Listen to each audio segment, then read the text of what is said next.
at the movies with Tim Sika. Here he comes. Hi, Kim. My God, Hi. with the concertmaster of the Berlin I Philharmonic. Are you kidding me? I know. mean, that is Yeah. like the big league. That Isn't is like, it? you can't get any Yeah, higher than that. she's super excited. And then they had then they have an event where they get to go see the Berlin Philharmonic. And Yeah, then one of the great orchestras, one of the world's great orchestras. Yeah. Wow. she's performing at 4 different venues around Germany and one in Amsterdam as well.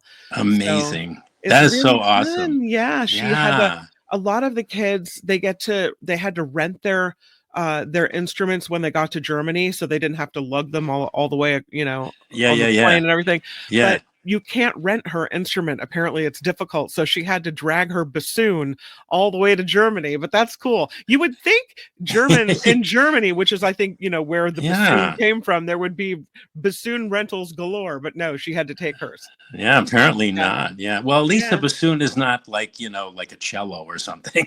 Yeah. It's true. Yeah, it's Yeah. easy to carry. Yeah. Yeah. Right. Yeah. That's true. So yeah, that's exciting. And she's there for 11 days and she just got there yesterday. So I'm getting pictures overnight when I wake up in the morning. There's this, cache of pictures because of the time difference. So it's kind of fun. That's Yeah. so awesome. Yeah. Yeah. Awesome. Yeah. So what do you got, my friend? Well, what are we going to talk about? You mean movie wise this week? Yeah. Well, I guess we should start with F1. F1. Speaking of my Yeah. daughter, for some reason, she has become a huge fan of F1 racing. She claims it's because the drivers are, quote, hot. So there you go. Okay, well, yeah, I mean, well, there is a connection with that statement here with this movie Uh, because Brad Pitt is in this movie. oh, It's well, there you his go.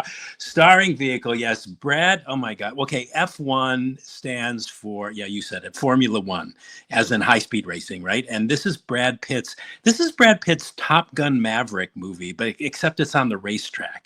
And in Mhm. actual fact, it's been directed by the same guy that directed Top Gun Maverick. His name is Joseph Kosinski. But there the comparison ends. I think I'm going to be very unpopular in what I'm about to say, but Uh-oh. so in F1, Brad Pitt plays this once famous and successful, albeit controversial, aka reckless, high-speed race car driver who in the 1990s he was at the peak of his popularity, but he was in a crash, and so he had to retire. And then so he became a taxi cab driver, to make ends meet. And also who, when the movie begins, oh God, is coaxed out of retirement by a Formula One team owner and a friend of his, played by Javier Bardem, to mentor this rookie race car hotshot who reminds this Formula One team owner of the Brad Pitt character when he was at the top of his game. And so already we have what is probably the biggest race car movie cliche of all time, and that's just the beginning. This movie is so rife with movie cliches that after 30 minutes, really, you have to do everything within your power to suppress the gag reflex. Oh, I no. really, and there's no beating around the bush here. I thought this was a terrible film with nothing but endless rehashes of things we've seen countless times before in much better movies about high-speed racing. The movie looks and plays like it was written by AI. I mean, the script is a borderline abomination of No.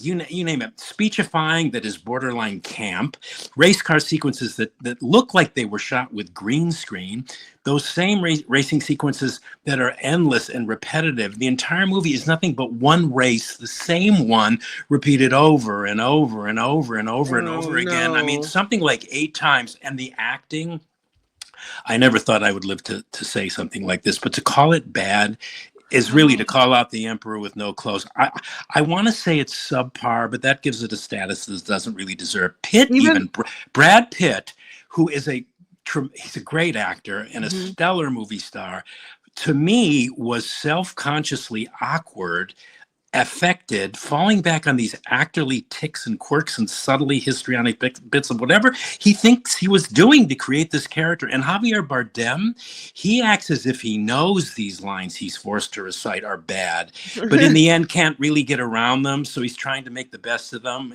He can't. He never once made me believe that he believed in what he was saying, and so he, more than Pitt, for the most part, throughout the entire film, acts and stands around just looking embarrassed. Okay, I want to be fair here. As fair as is humanly possible with a movie like this, it's probably not as bad as I'm claiming it to be. It's just that from my perspective and in context of every other race car movie that I've ever seen, and I've pretty much seen all of them, I have no other choice but to rate it on the side of awful, because there's absolutely nothing new in it. It shamelessly borrows from every other race car movie ever made. And so in my opinion, it's rendered itself utterly useless and completely superfluous. For me, it was torture watching this movie. I found it tedious, shockingly cliched, torturous, repetitive, and endless. It was 2 hours and 35 minutes long. And, Kim, another interesting bit here, I always think, oh God, well, maybe this is me, it's got to be me, because I don't think my disdain for this movie is just me, though. And that's based, I happened to see it at an early preview with a packed audience who laughed once at an admittedly amusing moment in the film, but otherwise were completely non-reactive through the whole movie. And this movie was designed to get your juices up, but they failed even to applaud at the end, which is very unusual at these free screenings. Audiences generally love to ovate, even when the movie is bad, because they've just seen a free movie. But there was nothing here. It's like the audience they seemed dazed. And so I thought, well, maybe it's not just me, though. It was possible that the psychic daggers I was hurling at the screen were being picked up by the people around me. But, and then you go on to an aggregator site like Rotten Tomatoes, and the film is being overwhelmingly praised by critics. I don't get it, other than to say, such is the power of studio hype. I think critics, anyway, that's another conversation. Anyway, I really hated this movie. I thought it would never end. It insulted my intelligence. It insulted my knowledge of film in general. And even the ending, which was upbeat, went on for something like 10 minutes. It's like, cut already. I mean, what? Anyway, let's not dwell in the ditch here. I think that people go to see this movie, a movie like this. Yeah, I know what you're going to say. And they want to see, they want to see Brad Pitt's dimples, but they also want to see really good race car, they want to see the racing. They want to see the images of that. And so when you're telling me that it looks like it was done on a green screen, or that AI did it, then, because you could forgive maybe a bad plot, a bad story, if it's good cars chases or good racing scenes or whatever. But almost like a ski movie where you go to see it because you want to see that extreme sports of it all. Right, if even that part of it sucks, then what is left? Nothing. Well, I would like to tell people listening and watching right now, if they want to see a movie that has breathtaking race car sequences, there was a movie that came out in 1966. It was called Grand Prix. And that movie, literally, they put a 70 millimeter camera on these high-speed race cars, and the footage. See, I'm spoiled. I mean, I'm spoiled. The footage in that movie's worth seeing for the race car footage alone, because it just takes your breath away. It puts you literally in the driver's seat. In fact, the movie was shot with 3 separate cameras in a Cinerama presentation to give you the feeling that you were actually in the car. But you don't even need any of that stuff. I mean, you can watch it on the small screen and you can still get caught up in it. Anyway, I recommend Grand Prix 1966, John Frankenheimer, James Garner, Eva Marie Saint. Watch that movie if you want to see a really, really, really, really superb film about race car driving. But skip F1. It's awful. It's awful. What was the Tom Cruise race car movie with Tom Cruise and Nicole Kidman? Days of Thunder. Yeah. That was a good movie. And that's the thing. That was a hokey movie, Mhm. but it kind of knew it was hokey, Yeah. and it wasn't pretentious like this. Yeah. And I think Days of Thunder, for all its hokiness and silliness, was a good movie, Yeah. was an entertaining movie, didn't insult your intelligence. This, oh my God, Oh, poor Brad. I poor feel bad. Brad. I mean, I'm a Yeah. fan. I never ever thought I would Yeah. ever like say that Brad Pitt gave a bad performance. And maybe it isn't bad. To me, it's just Mm. he does this thing with his voice and he's doing this weird thing. And it's like, what? What No. What's next? You know, what's the next movie on the What a list? bummer. Our Yeah. next movie for you, I know I'll be seeing this. They already have the making of Oh, on really? Disney Uh, Plus. It's like a 5-minute oh, long thing. And so the okay. hype is here for Elio? Yeah, Elio. Okay. Elio. All right. Okay. I'm gonna sound like a real Grinch this week, but this is not the best movie either, sad to say. But at least it's not as bad as F1. Okay, this is Pixar's latest, and it's about a little boy, I think a 10, 11, 12-year-old little boy who wants to be abducted by aliens, right? That's pretty much the movie in a nutshell, and it's a Okay. promising premise. Unfortunately, it's pretty the movie's pretty much an overstuffed mess. It's a Oh. collection of some really good ideas. Well, I mean I'm criticizing it here because, Uh-huh. well, yeah, it's a collection of some good ideas that unfortunately for me never really gelled or they came together, or are presented in the way that distinguishes Pixar from, say, the other animated movies from big studios like DreamWorks or Sony. In other words, it's probably the least Pixar-y movie ever made, almost Oh. completely absent of that code cracking magic which has for years distinguished Pixar from everybody else making animated films. And it fails, how can I say this? It it's not bad, but it fails to track to and engage in the way that the best Pixar movies are known to be successful at doing, and Mhm. making you feel.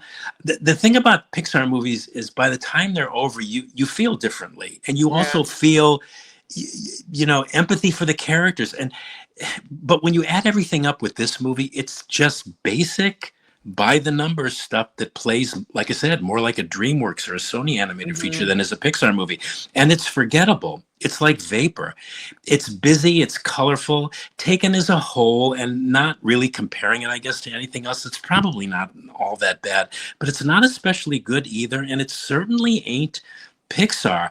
I would say to people who are Pixar fans, I would say skip it. I suppose if you're looking to take your kids to something like the opposite of what we're going to talk about next, zombies, Mhm. Yeah. Elio would more than suffice. It's innocuous, Yeah. and it is positive, and it does say something important to kids about self-esteem.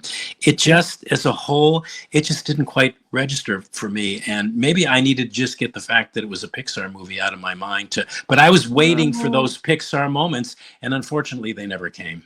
I think that you're right. I think there's an expectation when you go to a Pixar movie that it's got that little extra, right? And so Yeah, if that's not here, then what a disappointment. But on the other hand, it then just becomes a regular old kids movie, and there's still yeah, not that yeah, many of them out there during the summer, and so it'll yeah. probably do well anyway. Well, yeah, I mean, Yeah. and you always want, Mhm. the movies to do well because it's good Yeah. for everybody, it's good for the business. But a friend of mine who used to work for Disney, she had private messaged me the other day, and she said, "Well, how was it?" And I said, I said, don't shoot the Mhm. messenger." So I told her pretty much what I told you, Mhm. and she said she wasn't surprised because she said, "I guess there were some like inner turmoil at Pixar." Oh. And if that's true, I don't know. Maybe that's why this movie is. It seems like a lot of cooks were involved too, but Mhm. I don't know. Where were the Pixar people? I don't know. I just. It's okay. It's all right. But I say skip it. Was it that you recommended and we watched that the series that the baseball Oh series? yeah, the baseball series. That was good. That was really good. Wasn't that a Pixar thing as well? That was a Pixar thing, but that Yeah, felt like a Pixar thing. It played it like a did. Pixar thing, and it really, Totally. yeah, and it gave you those warm and fuzzies Yeah, that only Pixar knows how to do without making you feel like you're being yeah. like falsely manipulated. I Mhm. love Pixar. This is like one of the few that just I don't know. Hopefully they'll get their act together if there is some inner turmoil in the company, and That maybe do right the next time. that, baseball series from Pixar, by the way, called Win or Lose. Win or lose, yeah. You Mhm. know what? And last time you brought it up, I couldn't remember the title Yeah, it's either. so good, Yeah, so good. yeah, it is. It's All right, great. here we go.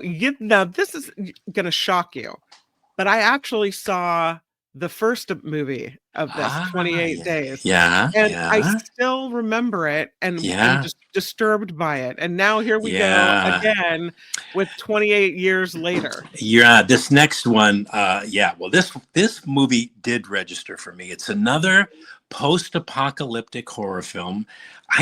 Kim, I think filmmakers through their art these days are on some level anyway. They seem to be willing the end times to manifest through their art. I mean, I'm seeing so many movies, but that's another conversation. But yeah, okay. So Yeah, so this is a zombie horror film and the third in the 28 Days Later film franchise, mhm, directed by Danny Boyle and screenwriter Alex Garland wrote the screenplay. They wrote the first one, the one that you said you just saw. They returned to this franchise 23 years later. They directed and penned respectively the first in the series, mhm, 2002's 28 Days Later. And this one's about humans infected with what is called in the movie the rage virus. And when infected, these humans turn into these screaming zombie-like crazies who become like zombie vampires wanting to infect everybody with an earshot around them. And these mhm. creatures, these infected creatures who were once human, for anybody considering seeing this film, they are very unsavourily and stylistically depicted here, and really stuff out of your worst nightmares. So Yeah, just sharing that. Anyway, in the midst of all these infected humans and in this dystopian atmosphere, which is also very vividly and disturbingly evoked in the film, I mean, masterfully, the plot focuses on this 12-year-old boy and his mother who are in pursuit of this doctor played by Rafe Fiennes, who is a survivor of the rage virus. There's a whole history that they go into about that. It was sort of contained, and then it manifested in the Scottish Highlands, and then it was contained, but then it spread to Britain. Anyway, this little boy and his mother are trying to locate this doctor in the hopes that this doctor will be able to cure the boy's mother, who's not infected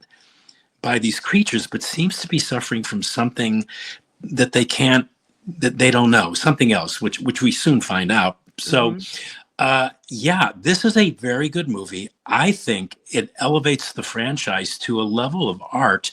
As a horror film, it sufficiently delivers. I mean, there's lots of gross creatures flaying about, lots of blood, lots of guts, lots of kills, but also just as a film, it resonates in ways that most horror films don't.